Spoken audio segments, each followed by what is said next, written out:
mais ligeiro não pode, que o vento sacode, atingimos a velocidade ideal. On November 4th this year, which is a Sunday at 7 o'clock, we're going to be presenting Gilberto Gil from Bahia in Brazil.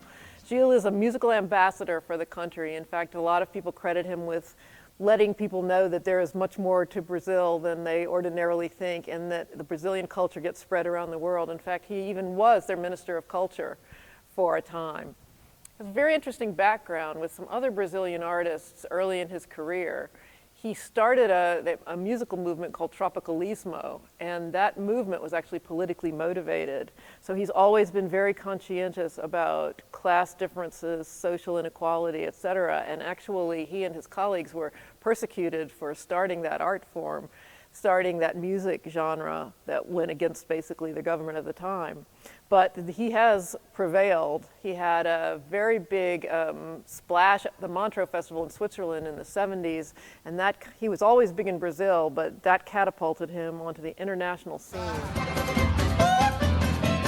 Festa, oh garoto, festa na fé.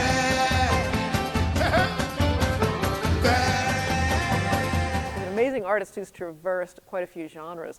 So people know him for bossa nova, they know him for samba, they know him for pop, they know him for, he's even covered Beatles songs, things like that.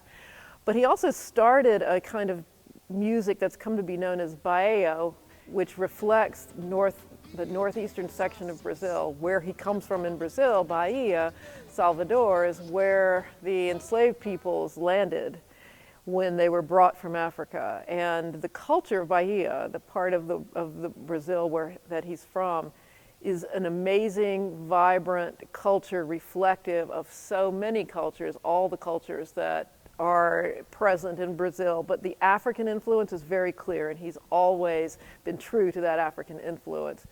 When you listen to his music, you can hear all sorts of themes. I mean, he is a guitarist, he's a songwriter, he's a composer, he's a singer, but he weaves a lot of different thematic music in with his traditional music. However, he's one of the most lively and entertaining performers you'll ever get to see, and no matter what he's doing, it's like the whole audience feels like they're in his embrace. When Gilberto Gil is here on Sunday, November 4th at 7, he'll be performing an acoustic set.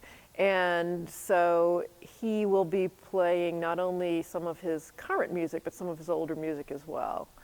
When you're in an audience with Gilberto Gil, so many people have known him from so many different eras of his output that you'll have people that know every single song that he's singing. They may not all be singing the same song, but there'll be enough generations in this audience that will know one of the songs or more that he's singing. We're really thrilled to be able to bring Gilberto Gil to Atlanta. Usually their touring times in the United States are so small that they only have time to play really huge venues. We're delighted he accepted a gig at the Rialto. It's going to be a wonderful, intimate concert. Nobody here is going to be able to forget it. One of the things that people may not know about the Rialto is that before every show, starting an hour before showtime, we have an educational event that's free in the lobby. For the Brazilian program with Gilberto Gil, we're actually going to be featuring capoeira.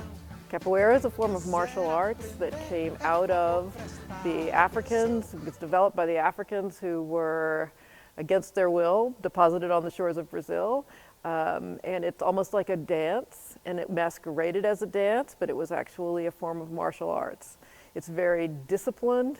And in Atlanta, we have some descendants of Brazilians as well as some Atlanta natives who are very involved in this art form, because it really is an art form, and they're going to be showing our audience a little bit about capoeira, its history, and how it's done. It's very ritualized.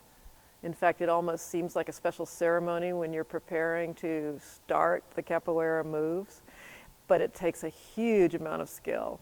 And it involves drumming and other kinds of music, and it is very exciting to watch. So that happens free at 6 o'clock in our lobby before the show on Sunday afternoon, and actually you don't have to come to the show to be able to watch the capoeira demonstration.